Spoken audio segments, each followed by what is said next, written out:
Hey everyone, welcome to another Hasty History episode. Bonus episodes that we are calling No Nonsense, Crash Course, Cram Session, History Lessons.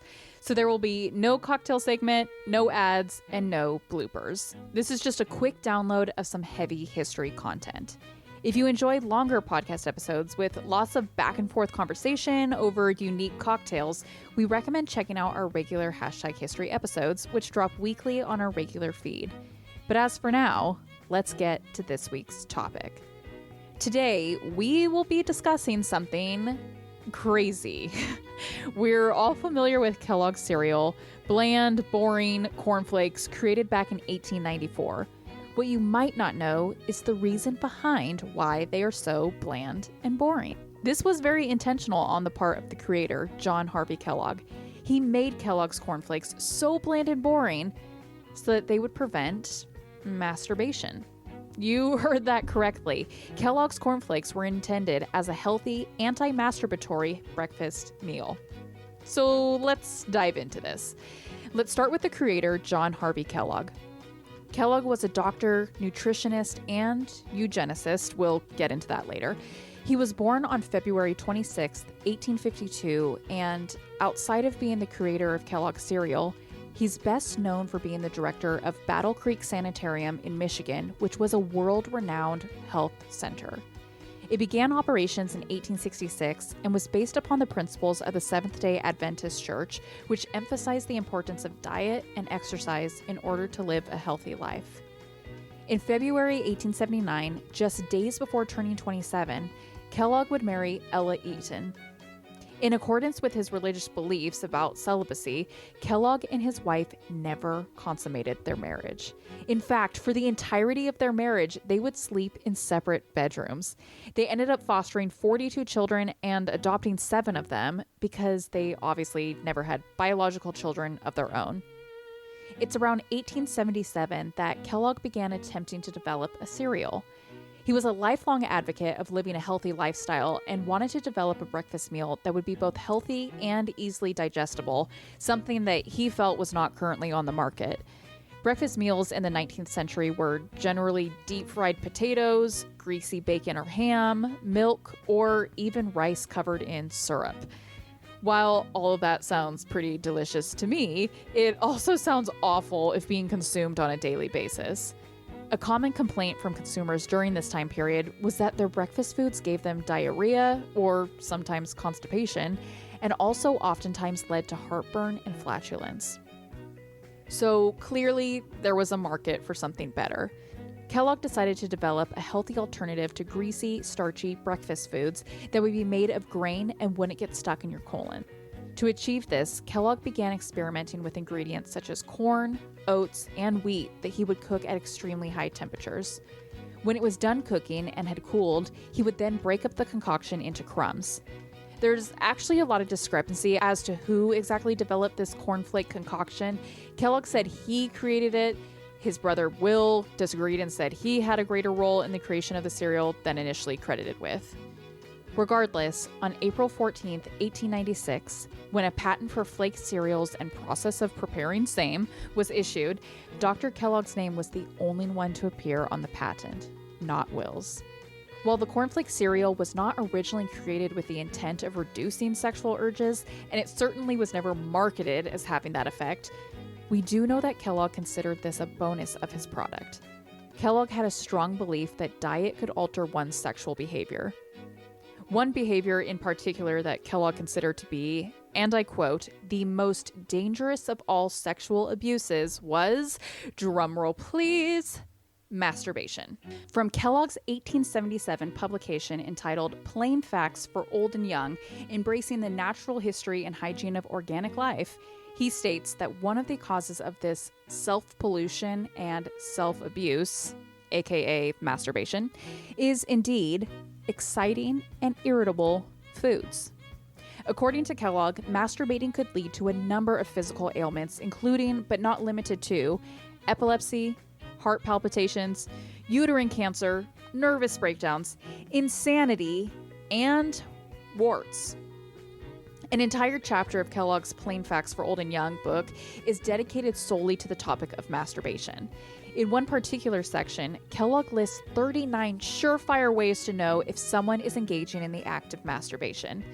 This list includes things such as sleeplessness, untrustworthiness, round shoulders, a lack of development of the breast in females, a change in behavior, which Kellogg described as, and I quote, "When a girl, naturally joyous, happy, confiding, and amiable, becomes unaccountably gloomy, sad, fretful, and unconfiding, be certain that the cause for it will rarely be anything other than solitary indulgence." Again, aka masturbation. But surefire way number 27, I'm going to quote to you directly again right here. "Disgust for simple food is one of the traits which a victim of this vice is likely to possess. He seems to loathe any food which is not rendered hot and stimulating with spices and other condiments, and cannot be induced to eat it." Further, he said that any man that lives on pork, fine flour bread, rich pies and cakes, and condiments, drinks tea and coffee, and uses tobacco, would certainly be more apt to be one that masturbates. So there's that. Kellogg's anti-masturbation tactics went far beyond some boring cereal, though. To prevent children from masturbating, Kellogg advised parents to bandage up their private parts, place them in cages, tie up their hands, or even apply electric shock. In the most extreme cases, Kellogg recommended surgery. This gets really awful really quickly, so here's your warning.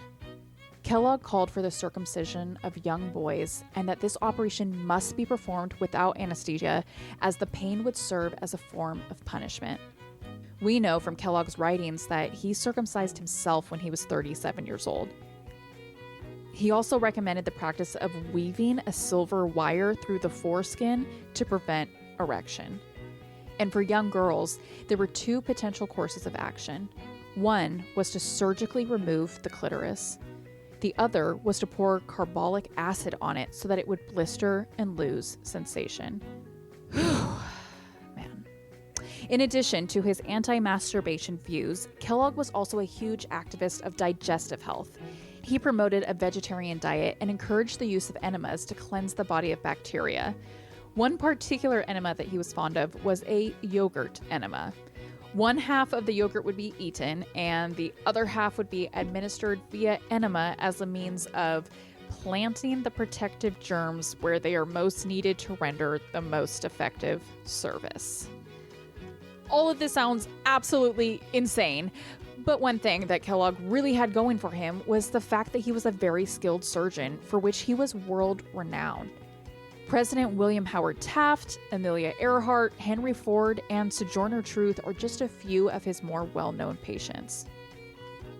Simultaneous to all of the work that he was doing at Battle Creek Sanitarium, Kellogg was also preparing to sell his new grain-based cereal. He initially referred to it as Granula, but was threatened with a lawsuit by another company already selling a cereal under that name. In 1881, Kellogg changed his cereal name to Granola. By 1890, the cereal he had initially created to treat patients at the Battle Creek Sanitarium had grown so popular outside of the sanitarium that he formed the Sanitas Food Company to sell his cereal to a greater audience. The cereal was a hit, selling tens of thousands of pounds of it in just its first year. Kellogg's brother Will continued to be a big part of the picture. If you will recall, I mentioned earlier that there were disputes early on about which brother had actually created the grain-based cereal in the first place. Well, this sibling rivalry continued. As these cornflakes continued to gain popularity, Will Kellogg proposed the addition of sugar to the flakes. I'm sure this comes as zero surprise to you listeners that Dr. Kellogg was adamantly opposed to adding sugar to the cereal, since adding any sort of flavor whatsoever was against his code. In response to this, his brother Will decided to start his own cereal company in 1906. He eventually named this company the Kellogg Company, meaning that Dr. Kellogg would never be able to commercially sell the cereal using the Kellogg name. This would fuel a decades-long feud between the Kellogg brothers. In fact, if you look on the official Kellogg Company website now, you will see that Will is primarily credited as creating the Corn Flakes cereal, and it is his initials that are on the cereal box today. In the last 30 years of Dr. Kellogg's life, he would spend an extensive amount of time studying the science of eugenics. Eugenics, which really established itself in the early 20th century in America, is the scientific study of essentially eradicating the world of certain human traits and characteristics by only allowing the most elite and most healthy individuals to procreate. Many of these traits that scientists attempted to eradicate were things like alcoholism and poverty, which we of course know are not necessarily genetic. But this was the common belief among these particular believers at this time. And of course, at the heart of eugenics is the concept of white supremacy. Kellogg in particular believed in creating racial thoroughbreds by eradicating society of defectives, those being his exact words there. He discouraged white Americans from race mixing, as he, alongside many other eugenicists at this time, feared that by race mixing, they would one day be outbred by inferior races. It's worth noting that in his official capacity at the sanitarium, he appeared to treat Black patients with equal care as to that of white patients. In fact, there is this story that supposedly when Sojourner Truth, a well-known Black abolitionist and women's rights advocate, went to visit Dr. Kellogg at the sanitarium for treatment of the ulcers on her leg, Kellogg grafted his own skin onto her leg. We also know that several of the children he fostered and adopted were African American and Latin American. But this is not an excuse and not an attempt to whitewash Dr. Kellogg. He was a racist and outspoken in his views that white men were intellectually superior to Blacks. Kellogg organized the first Race Betterment Conference in January of 1914, in which they conducted horrific things such as a Better Babies contest, in which they examined more than 5,000 children and ranked them on their racial and genetic superiority. Booker T. Washington, a Black American born into slavery that would become an advocate for equal rights and would also found Tuskegee University, spoke at this conference in front of a predominantly white audience in which he begged the attendees to consider Black men as their equals when he stated that Black Americans speak the same language that you do, we eat the same food that you do, we profess, and we have all the ambitions and aspirations that you have. Although we know that forced sterilization practices would continue through to the 1970s, which we will be covering in a future #history episode, the science of eugenics saw a sharp decline during World War II. Americans were horrified when they saw what Nazi Germany had done during the Holocaust and the major role that eugenics had played there. Kellogg and the Battle Creek Sanitarium were revolutionary. On a daily basis, hundreds of patients would come to see Dr. Kellogg for his world-renowned nutrition, surgeon skills, and his special blend of health advice aimed to cure not only the body, but also the soul and the mind. But what we will forever remember Dr. Kellogg for was, of course, his contribution to Kellogg's most famous cereal, Corn Flakes, and the dark and disturbing history behind it. Did Kellogg invent Corn Flakes cereal with the sole purpose of reducing sexual arousal? No. Did Kellogg ever explicitly market his cereal as an anti-masturbatory breakfast meal? No. But did he believe masturbation was the root of all evil and that eating a bland and boring diet was the key to eliminating the practice of masturbation? You betcha. So there's a little food for thought for you. No pun intended. And something to keep in mind the next time you start off your day with a bowl of Kellogg's cereal. Thank you all, as always, for listening to another episode of Hasty History. Like I mentioned at the beginning, we encourage you to check out some of our full-length episodes of #history, which we drop weekly. You definitely want to stay tuned for those because we will be having episodes about eugenics and forced sterilization in the near future. If you have suggestions for more Hasty History bonus topics, please send them our way at #history1865@gmail.com or on our website at #history-pod.com. We want to tailor these Hasty History episodes to you, so be sure to drop us a line on any topic you love or want to learn more about. Make sure also to follow us on Instagram at #history_podcast, where we post lots of extras, including behind the scenes of recording, drink recipes, trivia nights, and so much more. You can also check us out online, again at #history-pod.com for all of the sources used to put together this episode. Thank you all so much. Stay safe out there, and we will catch you next time.